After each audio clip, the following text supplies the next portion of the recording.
Scene 1, Apple, take 2. Hey, welcome to Choo. I am Jacob, and this is me cousin Travis, who you would have recognized from some of these videos. Remember that time where you snapped your Achilles tendon and we built a giant go-kart out of blower vacs? Oh, fuck yeah. That's so much fun.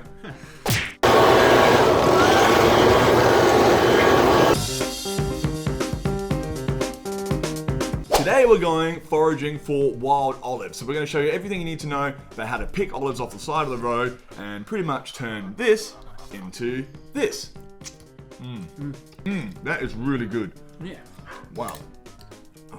It's too delicious. I gotta keep shoving things in my mouth. I know, right? The olives are sensational.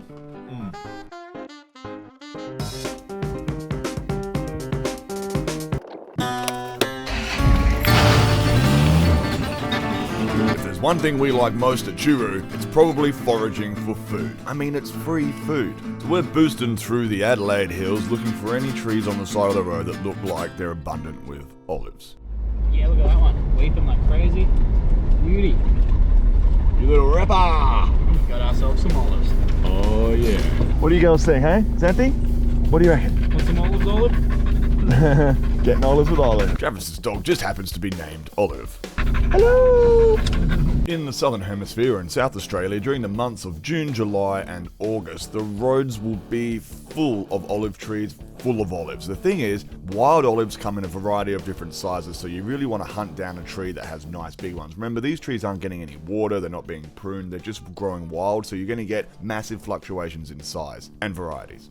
Don't forget to bring a bucket and be safe when foraging on the side of busy roads. You never know when some dickhead will be texting and might swerve and turn you into a fine misty pulp. Try to avoid any wrinkly olives or anything that's been damaged or ruptured, as they will just break apart in the brine solution we're going to do later. But you don't have to be too pedantic at this stage, because you'll have another opportunity to weed out any yucky ones when you're washing them. Once you've got your bucket full, or once you get bored, or once you're just craving a beer and you want to go home and have a drink, you got to wash your olives. Also use this opportunity to throw out any wrinkly ones that might have ended up in your bucket. Once you've washed all the dust off and filtered out any leaves, twigs, and any yucky olives that may have ended up in there, put them back in the bucket, fill it up with fresh water, and then weigh it down with something heavy so the olives don't float and are fully submerged. This plate just happens to fit perfectly in this bucket. If you've got space in your kitchen or near a basin, keep the bucket close, because you're going to change this water daily for at least 14 days, or depending on how tart they are. After a few weeks you can bite into them and test it. If they're still really bitter, keep it going. But you need to swap this water out every single day. I just use fresh water. Some people like to put salt water in there, but because you're going to be changing it daily, you're going to go through a lot of salt. I don't really want to do that. Fresh water is good enough. That's what they used to do traditionally, and who am I to change tradition, eh? Here's a little pro tip for you though. You're going to do this for about 2 weeks. Pro tip, just write down how many times you've done it. You can do a date as well, but I just put it on there. So obviously that's going to take 2 to 3 weeks in the wash solution. Then what did you say for the jar? Once it's Another 2 to 3 weeks in the jar is ideal. Right. Just to like let them settle and get the last of that bitterness out. And it helps all those herbs and flavors all go into the olives and make it nice and tasty. To make a simple and very effective brine solution, what you're going to preserve your olives in, you just need 150 grams of uniodized salt for every liter of water. Now, you just make up a big batch of your brine and then just fill the jars up, make some more. Salt's cheap, so if you end up with too much, chuck it away or whatever. It doesn't really matter. At this stage, you're definitely going to want to sterilize your jar. Sterilization is the key to preserving anything. There's a couple of ways you can do this. If you don't have any like plasticky things or whatever, you can just boil your jars like in a big pot of water, or you can heat treat them in the oven, setting that to about 110 degrees, and you can put your glass in there. Obviously you can't use plastic. A lot of the time you can take these seals out. Another thing, which is what you do with home brewing, is you can put a leave-in, a non-rinse sanitizer in there as well, but I still prefer heat treating. Yeah, so heat treating them is what the fuck is that? That's my phone, sorry. Oh, that was your phone. I thought it was my phone. Yeah, so heat treating is the best way to do it. Make sure everything is properly sterilized, because any little bit of mold in there, even with the salt solution, the brine solution, no matter what, even if it's full of sugar, full of anything, mold is pretty sneaky. And once it's in there, there's nothing you can do about it. Your batch is ruined. So sterilize, sterilize, sterilize. Once sterilised, fill up your jars with the olives and pour your brine solution all the way over, completely covering the olives. You can also add herbs and spices and different flavours. At this stage, you can be as simple or as complex as you want. Some people suggest, like my cousin Teresa, to add a little bit of olive oil on top, or oil on top, which will help seal it. It's not necessary, but it can add different flavours, and it can help keep bacteria out. But if you've sterilised properly and you've got your brine solution, it's unnecessary, but it doesn't hurt it either. Right, so you're probably looking here at least 4 to 6 weeks, right? Yeah, and then they're ready to go, and then you can hand them off to gifts. It's also, if you are gifting them, if for whatever reason you fucked up and you didn't sterilize properly, after that amount of time, if there was any mold that was going to be there, you'd notice it. So before you start handing these out to all your buddies, or before you start selling them at the local market, do make sure that you've checked for mold. Yeah. All right, let's taste it. So here's something that you've done earlier. So the stuff we did in the kitchen won't be ready for ages, but here's something that Travis did a while back. So let's give him a bell. Cuz. I'll have a taste of one of these. All right, cool. We've got a variety of cheeses here. So I'll just go straight in. The olives are sensational. Smash out a few more of those. Cool. That's one of the things about wild olives is they're all going to be different sizes. Some might have bigger pips so you get less flesh. You really want to try to get the bigger ones because obviously you get more flesh, less pips. We don't bother pipping them simply because it's who can be fucked, right? We got a beer to drink and shit like that. So my cousin Teresa gave us the brine recipe. They're all pretty similar. Travis, your recipe was pretty much identical, really, wasn't it? Yeah, it was. Yeah. And she's been doing it for years, so I just double checked with her, making sure that it's all good. So there you go. Have some cheese. It's so good.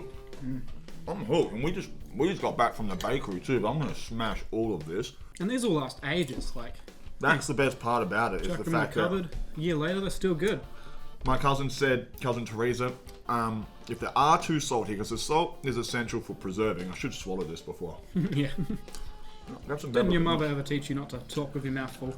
If you're not a big fan of salt and it's becoming a little bit too salty, you can, once you've cracked it open, take them out and just soak them overnight or soak them for a few hours before you serve them, and that'll draw out a lot of that salt. So if they are too salty for your taste, there's a solution for that as well. Just chuck them in some fresh water, leave them for a bit, you're good. Yeah. But you do need that salt to preserve them. You need the salt in the jar. You don't need it to eat really. Yeah. You have to have salt. Salt will preserve them. Once they're salted like that, they will last forever. This is proper apocalypse food. And the way the world's going, it wouldn't be a bad idea to stock up on some natural preserves. Pretty much the only cost is the fuel to get there, a bit of water from your tap, and salt, which costs next to nothing. So realistically, I don't know how much the water would cost. Fuck all, really. I'm on rainwater, so it didn't cost me anything. Salt, $2, I think. Yeah. And you're done. 2 kilos. So set. you're spending like $2 and a little bit of fuel, and you've got thousands of dollars worth of olives sitting there forever.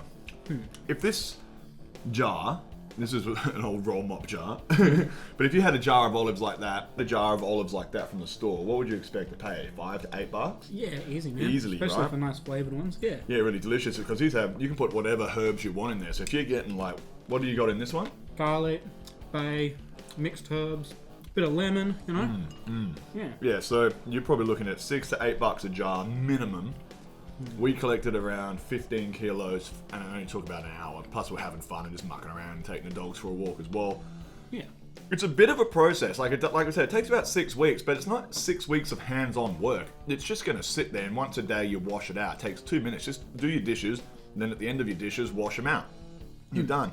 Easy. Yeah, and if you like olives, you're going to save an absolute shitload of money. And it's fun. There's something really rewarding about foraging for your own food, which is everywhere. Getting rid of an invasive species at the same time, more or less. I mean, you're never going to stop them by picking a few. Stop the spread, but yeah.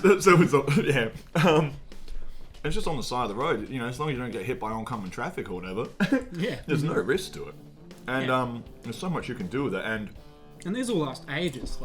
That's the best part about it, is the fact that a year later, they're still good. Fuck, that's good. Yeah. Getting rid of the spread of native. Pick some olives. You save a ton of money. It's a lot of fun. These days, with lockdowns coming in and out and restrictions at pubs and masks and shit, this is a great way to go out there. Obviously, don't go out if it's a lockdown. But if you're looking for something to do, that's what we should talk about. What time of month? Oh, yeah. So, olives, generally they'll be ready around June, July, August in the Southern Hemisphere. And yeah, obviously you just pick them at the level of green you want. Some people like to pick them green, so pick them earlier.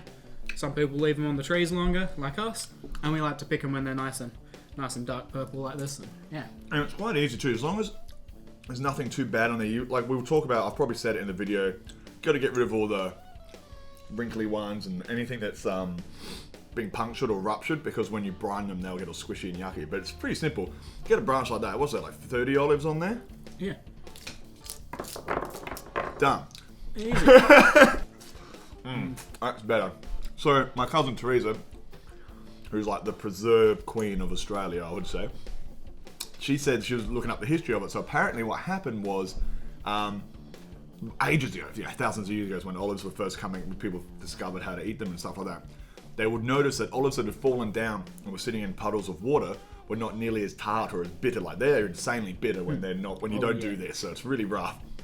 People were noticing that if you soaked them, they didn't taste as bad, and they were edible and palatable, and you wouldn't get sick, and they were quite nutritious and healthy, and you can make oils out of them and all sorts of delicious things. So that's apparently what started the whole olive preservation thing. People were soaking them and soaking them and swapping it out so you don't get all that gunk in there, and then doing your brine solution. And that's the history of, and the rest is history. That's what I should say. Anyway, if you want us to do more foraging videos, leave a comment. We've got a few mushroom videos around. I'll pop something up there. There's a few hunting videos, heaps of fishing videos. Basically, you can live off the land pretty good if you know what you're looking for. I mean, these are delicious, man. Yeah. That garlic. Oh, it's gone all through them, hey. Yeah, it's gone. If you're not a garlic person, don't put garlic in. If you don't like bay, go fuck yourself. Hit that subscribe button so you never miss another episode, all that YouTube stuff, and we will see you next time. Like and subscribe, guys.